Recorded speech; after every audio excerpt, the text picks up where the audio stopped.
সাকিব আল হাসান একজন দেশদ্রোহী। সাকিব হাসানের আজীবন নিষিদ্ধ অপসারণ দাবি করছি। মাশরাফিকে আমরা জানতাম বাংলাদেশে ইমরান খান হিসেবে, ফালতু রাজনীতি করে আজকে নিজেকে নষ্ট করলো। মাশরাফির এই ভুলের খেসারত মাশরাফিকেই দিতে হবে। মাশরাফি এবং সাকিব আল হাসান, আমরা কাউকে কোনোদিন, বাংলাদেশ যতদিন আছে, কোনো খেলায় তার কোনো সম্পৃক্ততা আমরা দেখতে চাই না। এইটা কোন ধরনের জনপ্রতিনিধির কাজ? বাংলাদেশে, তার দেশে সে একজন প্লেয়ার, সে নাকি নাম্বার ওয়ান অলরাউন্ডার। একটা মানুষ হওয়ার পরিচয় সে দিয়েছে, সে একটা মানুষ হওয়ার পরিচয় দেয় নাই।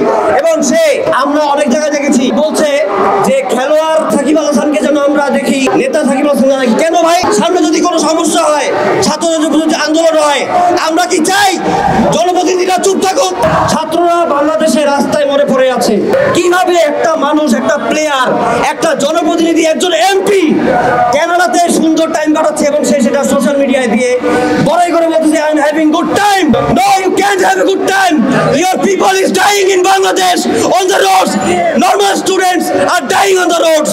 Shakib Al Hasan, you cannot do that, and we don't want you anymore in any sector of Bangladesh, any sports sectors. Shakib Al হাসানের নিষিদ্ধ, সাকিব আল হাসানের আজীবন নিষিদ্ধ অপসারণ দাবি করছি এবং সাকিব আল হাসানকে বিচারের আওতায় আনায় সংশ্লিষ্ট বাহিনীর দৃষ্টি আকর্ষণ করছি। সাকিব আল হাসান একজন দেশদ্রোহী।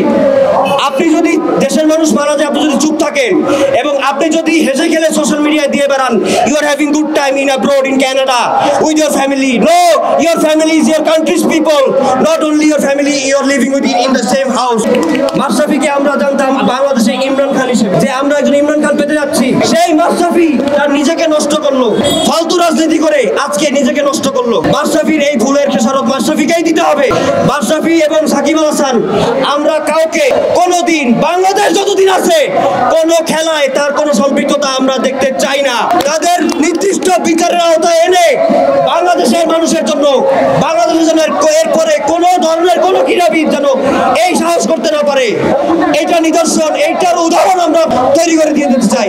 বাংলাদেশের মানুষ হিসাবে, আমরা স্টুডেন্ট হিসাবে, সাংস্কৃতিক ব্যক্তি হিসাবে আমরা সবাই চাই যাতে বাংলাদেশি ক্রীড়াঙ্গন, ক্রিকেট, ফুটবল ক্রীড়াঙ্গনে থেকে যাতে শুধুমাত্র মেধাবীরাই চান্স পায় এবং সেখানে কোনো ধরনের রাজনৈতিক সম্পৃক্ত কোনো ব্যক্তি যাতে এইভাবে সুবিধা দিনের পর দিন নিয়ে যেতে না পারে। আমরা দেখেছি এখানে অনেক প্লেয়াররাই আছে যাদের পারফরমেন্স শূন্য, কিন্তু তারা বারবার চান্স পেয়ে আসছে। তাদের এই দাম্ভিকতার জন্য, তাদের এই পাওয়ারের জন্য তারা, যারা মেধাবীরা আছে, তারা সুযোগ পাচ্ছে না। এইভাবে আর চলতে পারে না। আমরা নতুন একটা বাংলাদেশ নিয়ে এসেছি। আমরা চাই আমাদের ক্রীড়াঙ্গনটাও আবার সুন্দর মতো জেগে উঠুক। আমরা এগিয়ে গিয়েছিলাম, আমরা সামনে আমাদের ক্রীড়াঙ্গনের যারা স্পোর্টসম্যান আছে তারা বাংলাদেশের জন্য গৌরব অর্জন করুক।